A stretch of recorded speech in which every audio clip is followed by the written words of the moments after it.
Hello everyone, कैसे हैं आप सब लोग। आई होप आप अपने घरों पे सेफ होंगे। तो आज आपको बता दें, आज जो हम टॉपिक करने जा रहे हैं उसका नाम है आपका DI। आप लोगों ने इसके बारे में बहुत जगह पे सुना होगा, आप लोगों को बहुत लोगों ने इसके बारे में बताया होगा कि ये बहुत इंपॉर्टेंट टॉपिक है, 5 मार्क्स का आपके एग्ज़ाम में पूछा जाता है। लेकिन आज हम सीखेंगे कि 5 मार्क्स को हम किस तरह से जल्दी कर सकते हैं और किस तरह से हम इन टॉपिक्स पे बिना टाइम वेस्ट किए जल्द से जल्द आंसर निकाल सकते हैं। ये आपका जो आज हम क्वेश्चन करेंगे DI का, ये आपके RBI में पूछा गया है, प्रीलिम्स में, RBI असिस्टेंट के प्रीलिम्स में पूछा गया था।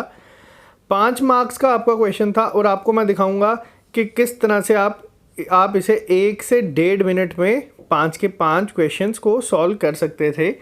और हम सीखेंगे बहुत सारी नई चीज़ें। और इसी के साथ साथ आपको मैं बता दूं कि 19 जुलाई को आप लोगों का हमारा एग्ज़ाम है JK बैंक PO का मॉक टेस्ट। ये मॉक टेस्ट देना आप लोगों के लिए बहुत ज़्यादा ज़रूरी है। आप ऑली बोर्ड की साइट पे इसको जाके ले सकते हैं, जैसे कि आपको दिख रहा है। तो आपको ये देना ज़रूरी है, इससे आप लोग सीखेंगे कि टाइम ड्यूरेशन के बीच में हम चीज़ें किस तरह से कर सकते हैं और किस तरह से हम अपनी चीज़ों को सिस्टमेटिक वे में इम्प्रूव कर सकते हैं। ये चीज़ें देना, टेस्ट देना बहुत ज़्यादा ज़रूरी होता है अगर आप एक एस्पिरेंट हैं तो चलिए आज सीधा बात करेंगे इन क्वेश्चंस पे। और मैं कोशिश करूँगा आपको डेली बेसिस पे लेक्चर्स प्रोवाइड करूँ और रोज़ कुछ ना कुछ एक ऐसी चीज़ सिखाऊँ जो आपके एग्ज़ाम में काम आए। शॉर्ट में चीज़ें हम लोगों की नहीं चलेंगी, हम लोग चीज़ें उतनी ही कर रहे हैं जितनी हमें एग्ज़ाम में बेनिफिट हो। तो चलिए स्टार्ट करते हैं आज का क्वेश्चन फर्स्ट। तो इस तरह से आपके सामने DI आपको गिवन होगी एग्ज़ाम में और ये क्वेश्चन गिवन था आपके RBI में। तो इसमें कहा क्या गया है, पहले आपको बताऊंगा। सारी से सबसे इम्पॉर्टेंट चीज़ है जो आपको ध्यान रखनी है वो है डायरेक्शंस। अभी के लिए ये ज़रूरी क्यों है, क्योंकि ये प्रीलिम्स का क्वेश्चन है और काफ़ी ईजी है, आप लोग कर लेंगे अगर आपको दूंगा। लेकिन जब ये चीज़ें आपकी मेंस में पूछी जाती हैं तो आपका 90% आपका जो क्वेश्चन होता है वो आपका डायरेक्शन में ही छुपा होता है। वहीं पे ही आपको हिंट फाइंड करनी होती है और वहीं से आपको चीज़ों को आंसर निकालने की कोशिश करनी होती है। रीज़न क्यों मैं ये चीज़ें आपको बता रहा हूँ, क्योंकि आपको बता रहा हूँ जिस दिन मेरा IBPS PO का एग्ज़ाम था उस टाइम मेंस में जो DI का क्वेश्चन था वो काफ़ी टफ था और बच्चे अटेम्प्ट नहीं कर पाए थे। लेकिन उसका जो सॉल्यूशन था वो DI के डायरेक्शंस और जो लास्ट लाइन लिखी होती है नोट्स, उसी में छुपा हुआ था। तो वो DI के 5 क्वेश्चन अटेम्प्ट करने की वजह से मेरे जो कट ऑफ से नंबर थे वो 20 ज़्यादा हो गए थे और फाइनल सिलेक्शन में मुझे बहुत ही हेल्प हुई थी। इसीलिए मैं आपको बता रहा हूँ कि सबसे पहली चीज़, कभी भी कोई भी DI सॉल्व करने के लिए आपको क्या करनी है, आपको ध्यान रखना है कि आपको डायरेक्शन क्या कही गई है और आपको नोट्स में कुछ एडिशन तो नहीं दिया हुआ। बच्चे स्क्रॉल ही नहीं करते DI को देखने के बाद। तो ये चीज़ें आपको आज सिखाने का मेरा मेन मोटिव है। तो अब बात करेंगे हम DI की कि क्या बोला गया है इस DI के क्वेश्चंस में। तो इसमें कहा गया है सबसे पहले कि एक पाई चार्ट गिवन है आपको और इसमें कहा गया है, इसमें परसेंटेज डिस्ट्रीब्यूशन है नंबर ऑफ़ एम्प्लॉयज़ की 5 कंपनियों में और जो टोटल एम्प्लॉयज़ हैं वो हमें कहा गया है कितने हैं, वो कहा गया है कि वो हैं 1200। तो ये हमें डेटा गिवन है, पाई चार्ट की फॉर्म में गिवन है। अब पाई चार्ट के लिए आपको मैं एक और चीज़ बता दूं यहीं पे। अब आपको मैं बता दूं, जो ये आपको एक पूरा सर्कल दिया है या जिसे हम पाई चार्ट कहते हैं, ये पूरा कितने डिग्री का होगा। ये सारा परसेंटेज की बात करूं तो आपको मैंने परसेंटेज चैप्टर में सिखाया था, ये होगा आपका 100% पूरा। और अगर मैं डिग्री की बात करूं कि इसे डिग्री की फॉर्म में अगर लिखना हो तो कितने डिग्री होगा, तो ये होता है आपका 360 डिग्री। किस तरह से होता है आपको पता है, ये कितने डिग्री का एंगल है, ये है आपका 90। अगर मैं इसी को इस तरह से कर दूं तो ये हो जाएगा आपका 180। इसे मैं थोड़ा सा और एक्सटेंड कर दूं तो ये हो जाएगा आपका 270 और इसी को मैं थोड़ा सा और एक्सटेंड कर दूं तो ये हो जाएगा आपका 360। तो ये आपका एक पूरा सर्कल बनेगा। तो इसीलिए जो आपका पाई चार्ट होता है वो कितने डिग्री का होगा, वो होगा 360 पे। नेक्स्ट DI जो हम करेंगे उसमें मैं आपको डिग्री पे बेस्ड क्वेश्चंस को करवाऊंगा, ताकि आपको अगर एग्जाम में पूछे जाएं तो आप इजीली सॉल्व कर सकते हैं। तो चलिए अब डीआई को किस तरह से अप्रोच करते हैं हम उस पर पहले बात करेंगे। तो ये है आपके सामने क्वेश्चन नंबर 1। दोनों अप्रोच से मैं आपको बताऊंगा। आमतौर पर बच्चे किस अप्रोच से करते हैं जो नई तैयारी करते हैं, और शॉर्टकट किस तरह से करेंगे। आपको क्या कहा गया है, आपको कहा गया है एवरेज नंबर ऑफ एम्प्लॉयज़ निकालने हैं कंपनी बी, सी और डी में। अब यहाँ से हमें क्या दिख रहा है, हमें दिख रहा है जो कंपनी हमारी बी है उसमें कितने % लोग काम करते हैं, उसमें करते हैं 28%। कितने लोगों का टोटल कितना है हमारा, टोटल है हमारा 1200। सी में बोला गया है, सी में कितने काम करेंगे, सी में करते हैं हमारे 25% 1200 के। डी में कितने करते हैं, अगर हम अब यहाँ से पूछा जाए तो डी में करते हैं आपके 15%। बच्चे क्या करेंगे, इसे सॉल्व करेंगे। आरबीआई में क्वेश्चन था, जिन लोगों को नहीं पता चीज़ें किस तरह से करनी है वो क्या करेंगे, पहले 28 × 16 12 करेंगे, क्योंकि आपको इतना तो पता ही है सबको कि अपॉन में 100 हो जाता है और ये कैंसिल आउट हो जाता है। तो इसी के साथ आप पहले एक वैल्यू यहाँ से निकालेंगे। किस तरह से निकालेंगे, मैंने आपको इसकी भी शॉर्टकट बताए हुए हैं। 8 2 16, 2 2 4, 8 1 8, 8 4 12, 1 13, 2 1 2 3, 336 आपका आ गया ये। 25% ऑफ 1200। अब इन चीज़ों को मैंने आपको एक और तरीके से सिखाया था। 25% आपका क्या होता है, 1/4। आप इसको डायरेक्ट कैंसिल आउट करके क्या लिख सकते हैं, 300। और 15% ऑफ 1200 आपको बोला है। अब 15 × 12, ना ही आपको इसको मल्टीप्लाई करने के लिए पेन पेपर की ज़रूरत होनी चाहिए, ना ही आपको इसके लिए किसी भी तरीके की शॉर्टकट ट्रिक का पता होना चाहिए। आपको पता है 15 10 150 और 2 30, तो ये आपका डायरेक्ट 180। ये दिमाग में कैलकुलेशंस आपको करनी है। तभी अगर आप चाहते हैं कि आप आरबीआई जैसे एग्जाम को निकाल सकें, या बैंकिंग एसोसिएट जो आपका जेके बैंक का होगा उसमें बच्चों से लीड ले सकें, तो यही चीज़ें हैं जो आपको लीड देंगी। सिंपल आप इसे एवरेज के केस में मैंने आपको बताया था, average is equal to sum upon number. मैंने आपको ये चीज़ सिखाई है। सम कर लेंगे, इसका क्या आएगा, 6 8 3 11, 3 3 6 7 8, 816 अपॉन में आ जाएगा 3। आप डिवाइड कर दोगे आप इसको, तो आप यहाँ से निकाल दोगे आंसर 272। ये तो आ गया आपका ट्रेडिशनल अप्रोच। आपने देखा कितनी जल्दी आंसर आ गया है। अब मैं आपको बताऊंगा इस अप्रोच को हम क्या करेंगे, कैंसल। इस अप्रोच से क्वेश्चन को सॉल्व करना ही नहीं है। मैंने आपको चीज़ें सिखाई हैं। मैंने आपको कहा है कि अगर ट्रेडिशनल तरीके से किस तरह से करते हैं वो, और दूसरे तरीके से किस तरह से करते हैं वो, मैं आपको दोनों सिखाऊंगा आज। तो हम बात करते हैं एक्चुअल अप्रोच क्या होनी चाहिए आपके इन क्वेश्चंस के साथ। अभी हमने बात की थी बी में कितने % लोग एम्प्लॉयज़ हैं, 28%। सी में कितने हैं, 25%। और डी में कितने हैं आपके 15%। ये आपके आगे इतने % लोग आपके काम करते हैं एक ऑर्गेनाइजेशन में। आप क्या करेंगे, पहले आपको सिंपल मैंने बताया था average is equal to sum upon number. यहाँ पे क्या होगा, हम क्या निकाल लेंगे, सम किसका निकालेंगे, परसेंटेज का। 5 5 10 18, 2 2 4 1 5 6, ये आ गया आपका, एक सेकेंड, 5 5 10 1 18, 2 2 4 1 5 1 6, तो ये आ गया आपका 68। नंबर क्या है आपका, टोटल ऑब्जर्वेशन कितनी है, 3। ये क्या आ गए, इतने % एम्प्लॉयज़ एवरेज, इन तीनों का हमने निकाल दिया। किसके बराबर होगा, इनटू 1200। तो आप इसे जब सॉल्व करेंगे तो ये आपको क्या मिलेगा, यहाँ से 4 अपॉन में 100 आएगा, तो ये 100 के वैल्यू कैंसिल, 8 3 30 27, 272 आपका आंसर। आपने क्या किया, आपने परसेंटेज की एवरेज निकाल दी, उतने ही एवरेज परसेंटेज आपकी बराबर रहेगी। आपने डायरेक्ट इसको यहाँ से सॉल्व कर दिया और आपके कैलकुलेशन जो स्टेप्स हैं वो कम हो जाएंगे। आई होप आपको चीज़ें समझ आई होंगी। बात करते हैं नेक्स्ट क्वेश्चन पे। नेक्स्ट क्वेश्चन में आपको क्या कहा गया है, नेक्स्ट में कहा गया है अगर रेशो है गिवन आपको number of male to female, यानी कि आप इसे इस तरह से लिख लें ताकि आप लोगों को आसानी रहे। मेल टू फीमेल की रेशो आपको किस तरह से गिवन है, कंपनी ए की अगर मैं बात करूं तो कंपनी ए में आपको गिवन है 6:5, और कंपनी बी में आपको किस तरह से गिवन है ये रेशो, ये गिवन है आपको 5:3। इस तरह से आपको बोला गया है, और आपको एंड में पूछा गया है कि sum of number of females employ in these two companies. इसे किस तरह से हम सॉल्व करेंगे, अब यहाँ पे आता है क्वेश्चन ये।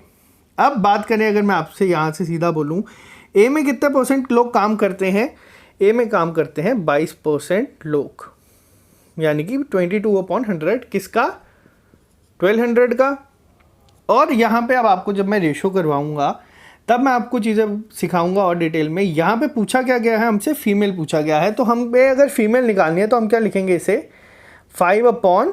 11 मैंने आपको ये परसेंटेज में भी सिखाया है, तभी मैंने आपको कहा था कि चैप्टर सारे ध्यान से सुने, सारी चीज़ें आपकी लिंक होगी। अपॉन में जो चीज़ें आती हैं वो आती है आपकी टोटल यूनिट, कि अगर मान लिया हमने 11 टोटल यूनिट थी, तो जो फीमेल है मेल है वो है 6 और फीमेल है आपकी 5, तो हमें फीमेल निकालनी है तो हम ऊपर फीमेल रखेंगे।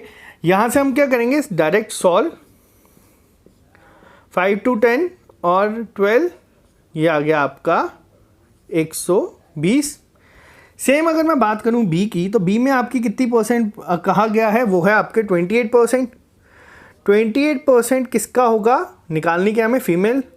3 क्या करेंगे हम यहाँ पे, 3/8 किसका हो गया, 1200। सेम 4 से कैंसिल आउट करेंगे इसे, ये आ गया आपका 6, 6 3 18, 18 7 जा, कुछ नहीं करना आपको, सीधा सॉल्व कर देना है, 8 7 जा 56, ये आ गया आपका 126। तो ये आपका आ गया यहाँ से आंसर। फीमेल फीमेल दोनों की ऐड करके आप क्या कर देंगे, निकाल देंगे, ये आ गया आपका 246। सिंपल अप्रोच, आसानी से यहाँ से चीज़ें हो जाएंगी। इसके साथ ही बात करते हैं नेक्स्ट क्वेश्चन की, क्या पूछा गया है उसमें आपको।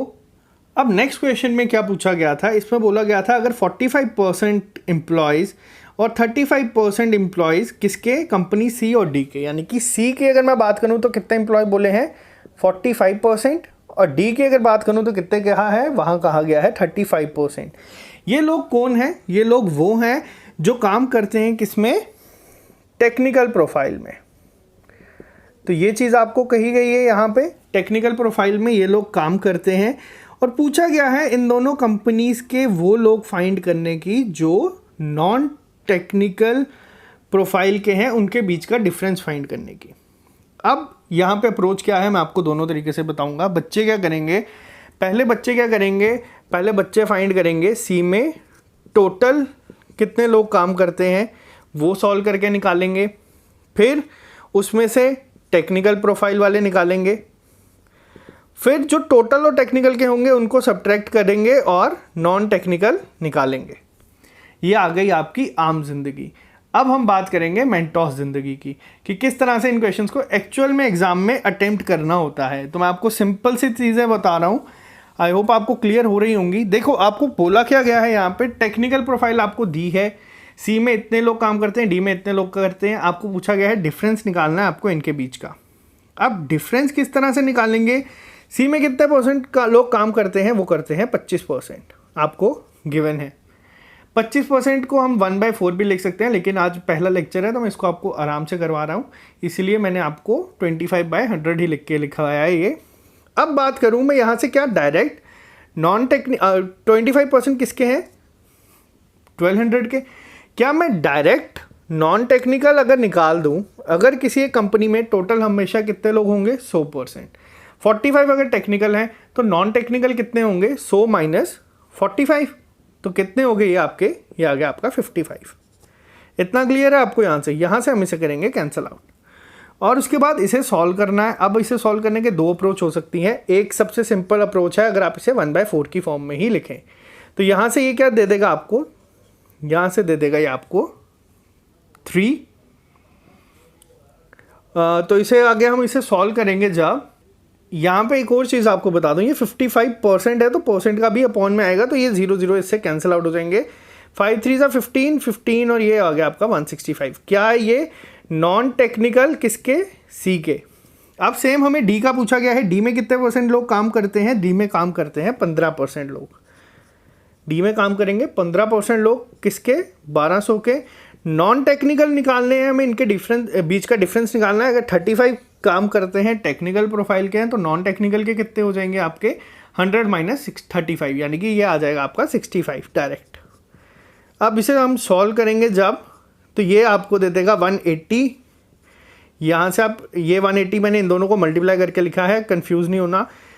इसके बाद इसे कैंसिल आउट कर देंगे, ये आ जाएगा आपका 13 2 9 9 3 27 9 और ये आ जाएगा आपका 117। अपने मेथड से मल्टीप्लाई करके देख लेना, कैलकुलेशन इसी स्पीड से होनी चाहिए आपकी, तभी आपको फ़ायदा होगा। 165 माइनस 117 आपको टिप्स पे होना चाहिए। 15 में से 7 गए 8, 5 में से 4 1 गया 4, 48 आपका आ गया आंसर। आई होप आपको चीज़ें क्लियर हो रही होंगी। मैं आपको चीज़ें समझा रहा हूँ तभी इनको टाइम लग रहा है। आमतौर पे 30 सेकंड से ज़्यादा इन क्वेश्चंस पे नहीं लगने चाहिए। अब हम बात करते हैं नेक्स्ट क्वेश्चन पे। नेक्स्ट क्वेश्चन में क्या कहा गया है, इसमें कहा गया है अगर 15% लोग एम्प्लॉयज़ जो हैं कंपनी ई के स्पेक्टिकल्स पहनते हैं तो हमें फाइंड करना है कंपनी ई के वो लोग जो स्पेक्टिकल्स नहीं पहनते हैं। सिंपल सा क्वेश्चन है, बहुत ईजी है। इसमें आपको पता है कंपनी ई में आपके टोटल कितने एम्प्लॉयज़ हैं, आपको डायरेक्ट लिखना है बिना पेन उठाए। 10% 1200 का कितना हुआ, 120 एम्प्लॉयज़ हैं टोटल। कितने परसेंट उन्होंने कहा है स्पेक्टिकल्स पहनते हैं, 15% स्पेक्टिकल्स पहनते हैं, यानी कि जो नहीं पहनते हैं वो कितने होंगे, वो होंगे आपके 85%। तो यहाँ पे 6, यहाँ पे 5, यहाँ पे आ गया आपका 17 और 17 6 क्या होता है, आप लोगों को ये भी चीज़ें पता होनी चाहिए, मल्टीप्लिकेशन में बहुत हेल्प होगी। तो ये होता है आपका 102 और ये आ गया आपका आंसर विदिन 5 सेकेंड्स। तो ये चीज़ें आपकी टिप्स पे होनी चाहिए ताकि आप लोग इन चीज़ों से टाइम बचाएं और जो अरिथमेटिक का पार्ट होता है टफ, वहाँ पे टाइम अपना इन्वेस्ट करें और कोशिश करें बाकी लोगों से 2 से 3 क्वेश्चन ज़्यादा करने की। यहाँ पे मैं आपको ये नहीं सिखा रहा कि आपको इन क्वेश्चंस को करना किस तरह से है या आपको ये करना है। आपको मैं बता रहा हूँ कि आम स्पीड से आप क्वेश्चन सॉल्व करेंगे तो 20 मिनट का जो एक आपका टाइम फ्रेम है उसमें आप लोगों के क्वेश्चन होंगे 15 से 20, वो भी अगर आपकी स्पीड बहुत ज़्यादा हुई तो पीओ में।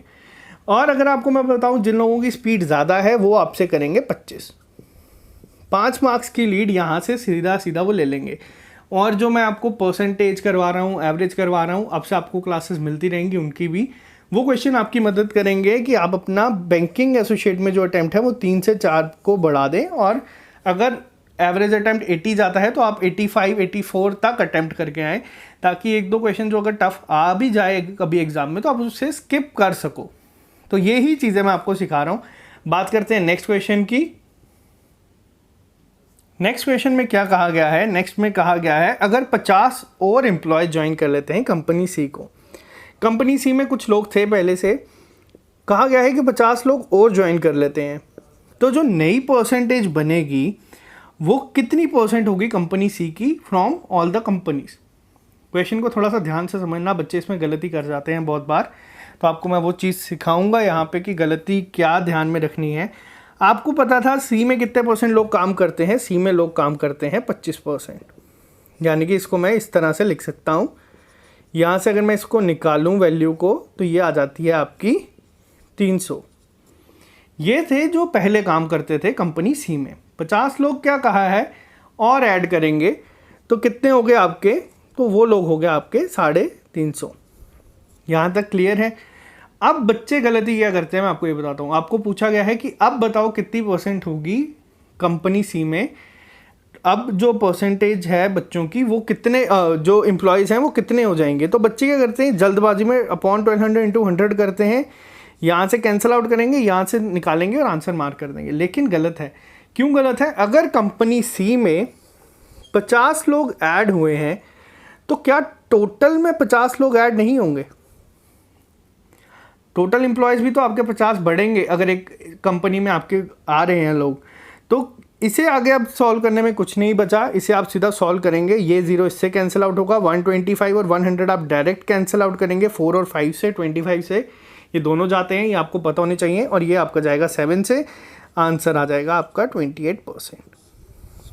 इस तरह से आपके ये 5 क्वेश्चंस तकरीबन 1 मिनट मैक्सिमम अगर मैं बोलूँ या 1.5 मिनट बोलूँ तो आप इसे सॉल्व कर देंगे और आपके पास इसके आंसर्स होंगे।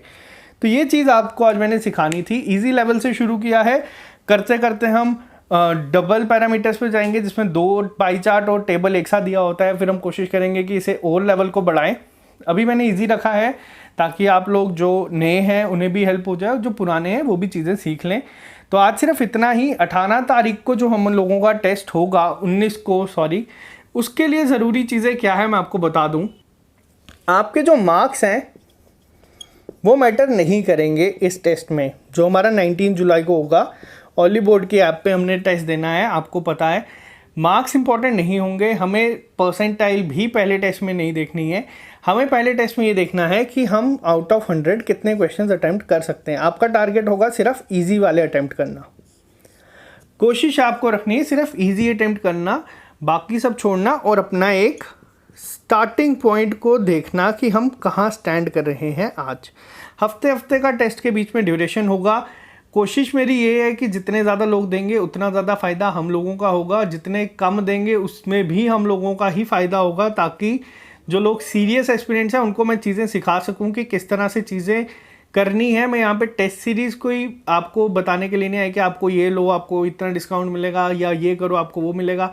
मैं आपको बता रहा हूँ आपकी मर्ज़ी है, आपको लेनी है टेस्ट सीरीज़ आप ले सकते हैं, आपकी मर्ज़ी है। अगर आपको नहीं लेनी है आप तब भी कर सकते हैं। लेकिन बैंकिंग एग्ज़ाम जो मैंने दिए हैं, मैंने क्वालिफाई किए हैं, आप लोगों को मैंने बताया था कि 2018 में भी मैंने आर्टिकल एक आया था, उसमें भी रिकमेंड किए थे आपको यही टेस्ट। क्यों किए थे? क्योंकि आप लोग इसमें जो चीज़ें सीखेंगे वो चीज़ें मैंने तकरीबन 1.5 से 2 साल लगा के सीखी हैं खुद, तभी मैं आज आपको वो चीज़ें बता पा रहा हूँ कि इसको इस तरह से नहीं इस तरह से करते हैं। ये 2 साल की मेहनत मैं चाहता हूँ कि मैं आप लोगों को 1 से 2 महीने में दे दूँ, ताकि जो अगर आपका एग्ज़ाम बहुत सारे अब यहाँ पे टीचर्स भी हैं, फैकल्टी मेंबर्स भी हैं, बहुत सारे यूट्यूब चैनल्स हैं या ऑफलाइन कोचिंग क्लासेस हैं, वो क्या कह रहे हैं बच्चों को इस तरह से कह रहे हैं कि इस साल एग्ज़ाम होगा ही नहीं। तो आपको मैं एक चीज़ बता दूँ, यहाँ पे एग्ज़ाम आपका इसी साल होगा, इतनी मैं आज भी गारंटी देने के लिए आपके सामने तैयार हूँ। क्यों? क्योंकि जो TCS है जो एग्ज़ाम करवाती है, उन्होंने अपनी गाइडलाइंस दे दी हैं कि वो सैनिटाइज़र मास्क इन सब के साथ एग्ज़ाम करवा देंगे। जिस दिन मुंबई और दिल्ली में थोड़े से हालात नॉर्मल हुए, जब एक पीक आके थोड़ा सा गिरना शुरू हुआ, आपको बता दूं एग्ज़ाम्स होना स्टार्ट हो जाएंगे। अक्टूबर या नवंबर में आपकी एक्सपेक्टेड डेट है एग्ज़ाम्स की, तो आपको इसके लिए तैयारी शुरू करनी पड़ेगी। तो अभी से तैयारी करोगे तो तब तक जाके आप होंगे तैयार, क्योंकि रजिस्ट्रेशंस आपकी स्टार्ट हो चुकी हैं। अगर इतना ही होगा तो मैं आपको बता दूं RRB ने निकाला है कि वो एग्ज़ाम करवाएंगे अक्टूबर में। RRB के रजिस्ट्रेशन फॉर्म्स चल रहे हैं, तो आपके JK बैंक के भी चलेंगे।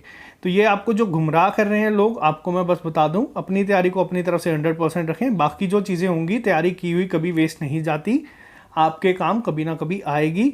और 18 को मैं आपको एक लेक्चर दूंगा जिसमें मैं बताऊंगा कि टेस्ट देते समय ध्यान किस चीज़ का रखना है, और उसी चीज़ का ध्यान रख के कोशिश करना कि आप लोग टेस्ट दें, ताकि जो हम 20 मॉक टेस्ट देंगे उसमें आप वो चीज़ें सीख जाएं जो मैंने चीज़ें सीखने में काफ़ी एग्ज़ाम्स को वेस्ट किया है। एग्ज़ाम्स में जो चीज़ें दे के सीखी हैं वो कोशिश करूँगा कि आप मॉक टेस्ट दे के सीख लें, और जो मेरा 2.5 साल का एक्सपीरियंस है आप 2 महीने में ले लें। तभी आज मैं आपको यहाँ पे बताने के लिए चीज़ें इतने कॉन्फिडेंस से चीज़ें बता सकता हूँ, क्योंकि उन चीज़ों ने मुझे रिज़ल्ट दिया है, और जो मेरा रिज़ल्ट है वो आपके सबके सामने है। मैंने IBPS क्लर्क में हमारी स्टेट में हाईएस्ट रैंक था, मेरा फर्स्ट रैंक था, और IBPS PO में भी मेरा हमारी स्टेट से क्वालिफाई था। वो नेशनल लेवल एग्ज़ाम था, सिर्फ 2,500 के करीब वैकेंसीज थी ऑल ओवर इंडिया उस समय। तो यही मैं चीज़ें आपको बता रहा हूँ। बाकी आपको जो सही लगता है, जिस तरह से सही लगता है आप उसे करें। आप लोगों को पूरी तरह से छूट है, हमारे एंड से चीज़ें चलती रहेंगी। कोशिश ये है कि हमारी तरफ से अगर एक भी सिलेक्शन हो जाती है तो हमारे लिए वो काफ़ी सफिशिएंट है, हमारे आगे के प्लान्स काफ़ी अलग हैं इन सब चीज़ों से। तो चलिए आज के लिए सिर्फ इतना ही, मिलते हैं आप लोगों से कल नए लेक्चर के साथ। Okay guys.